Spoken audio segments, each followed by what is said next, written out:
ఎవరు గొప్ప ఎవరు గొప్ప అన్న విషయంలో సూర్యదేవుడికి వాయువుకి తగువు వచ్చింది. తగువు పెద్దదై పోటీగా మారింది. వారిద్దరిలో ఎవరు గొప్పవారు అనేదే పోటీకి సిద్ధమైనారు. కోటును ధరించిన ఒక వ్యక్తి రహదారి వెంబడి వెళ్తూ ఉండడాన్ని గమనించారు. సూర్యుడు వాయువుతో ఈ విధంగా అన్నాడు: ఆ వ్యక్తి శరీరం నుండి వేసుకున్న కోటును వేరు చేయగలిగిన వారే గొప్పవారుగా నిర్ణయింపబడతారు. అనగానే వాయువు గాలి బలంగా వీచడం ప్రారంభించాడు. బాటసారికి చలిగా అనిపించి కోటును శరీరానికి దగ్గరగా అదుముకున్నాడు. ఈసారి వాయువు మరింత వేగంగా గాలిని ప్రయోగించాడు. కోటును ఇంకా గట్టిగా హత్తుకొని నడక సాగించాడు. గాలి అలసిపోయి తన ప్రయత్నాన్ని విరమించుకున్నాడు. ఇప్పుడు సూర్యుని వంతు. బాటసారిపై సూర్యుడు కొంత వేడిని పెంచాడు. దాంతో వెచ్చగా అనిపించి బాటసారి కోటు గుండెలను విప్పుకొని నడక సాగించాడు. సూర్యుడు తన వేడిని మరింత పెంచాడు. బాటసారి కోటును విప్పి తన భుజాలపై వేసుకున్నాడు. ఈసారి మాత్రం సూర్యుడు విపరీతమైన వేడిని కలిగించాడు. బాటసారి ఎండ ప్రభావాన్ని తట్టుకోలేక కోటును శరీరం నుండి తీసేసి నీడగల చెట్టు కిందకు చేరుకున్నాడు.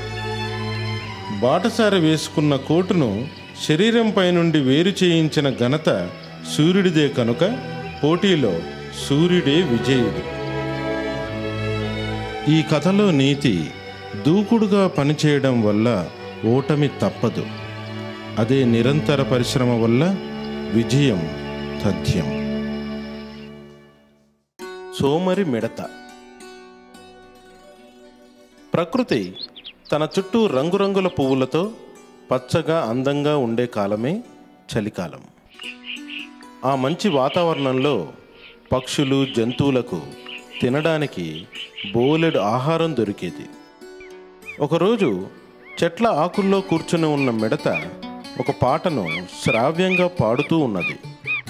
కొన్ని చీమలు ఎంతో కష్టపడి ఆహారాన్ని మోసుకెళ్ళి నిల్వ చేసుకోవడం గమనించింది. వాటిని తమాషా పట్టించాలని ఓ చీమను ఆపి ఈ విధంగా ప్రశ్నించింది: ఏమిటి హడావిడి? మీరంతా ఎందుకు కష్టపడుతున్నారు? ఈ చలికాలాన్ని సంతోషంగా గడపలేరా? దొరికింది తిని హాయిగా ఉండక మీకెందుకీ ప్రయాస అంటూ ప్రశ్నలు సంధించింది. చీమ మిడతతో ఇలా అంది: ఈ చలికాలంలో మంచు కురిశాక మాకు ఎలాంటి ఆహారం లభించదు. అందుకని ముందుగానే ఆహారాన్ని నిల్వ చేసుకుంటున్నాము. తర్వాత ఇబ్బంది ఉండదు కదా. అనగానే మిడత: ఏమిటి మీ పిచ్చి పనులు? ముందు రోజుల గురించి ఇప్పుడు ఆహారం సమకూర్చుకుంటున్నారా అని వ్యంగ్యంగా గేలి చేసింది. అయినా చీమ మౌనంగా వెళ్ళిపోయింది. చలికాలం సగం రోజులు గడిచిపోయాయి. చెట్ల ఆకులు రాలసాగాయి. మంచు కురవడం ప్రారంభమైంది. కీటకాలు, పురుగులు భూమి లోపలి తమ ఇళ్లకు చేరుకోసాగాయి.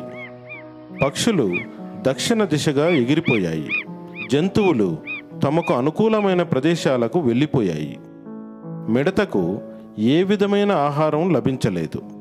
చలికి క్రిములు, కీటకాలు కూడా బయటికి రావడం లేదు. ఆకలితో ఆహారం అడగడానికి చీమ ఇంటికి వెళ్ళింది. బద్ధకస్తురాలైన మిడతను చూసిన చీమకు కోపం వచ్చింది.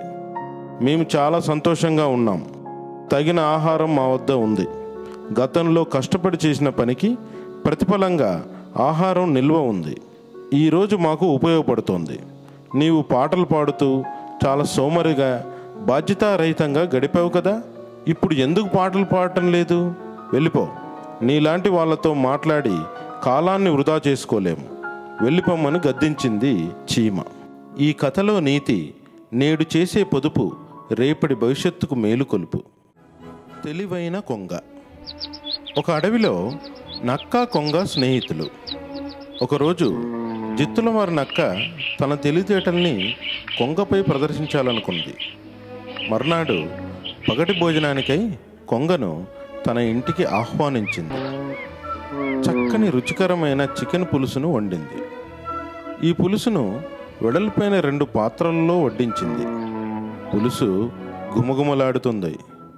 నక్క తన పాత్రలోని పులుసునంతా ఎంచక్కా తాగివేసింది. కానీ కొంగ తన పొడవైన ముక్కుతో వెడల్పైన పాత్రలోని పులుసును రుచి కూడా చూడలేకపోయింది. కడుపులో ఆకలితో ఉస్సూరుమంటూ కొంగ నక్క ఆడిన నాటకాన్ని గ్రహించి ఎంతో అవమానంగా భావించి తగిన గుణపాఠం నేర్పాలనుకుని నక్కను తన ఇంటికి భోజనానికై ఆహ్వానించింది కొంగ. నక్క ఎంతో ఆనందపడి కొంగ ఇంట్లో రుచికరమైన వంటకాల గురించి ఆలోచిస్తూ లొట్టలు వేస్తూ బయలుదేరింది. కొంగ ఇంటి సమీపంలోకి రాగానే గుమగుమలాడే చేపల పులుసు వాసనను పసిగట్టింది. కొంగ 2 పొడవైన కూజా లాంటి పాత్రల్లో చేపల పులుసును వడ్డించింది. తన పొడవైన ముక్కుతో కూజాలోని చేపల పులుసును గటగటా తాగివేసింది. నక్క మాత్రం నోటిని కూజాలోకి ఏమాత్రం దూర్చలేక గుమగుమలాడే ఆ చేపల పులుసు వాసనను చూస్తూ ఉండిపోవాల్సి వచ్చింది. కొంగను తన ఇంటికి పిలిచి నవ్వుల పాలు చేయడం తప్పని తెలుసుకుంది నక్క. ఈ కథలోని నీతి, తెలివి ఏ ఒక్కడి సొత్తు కాదు.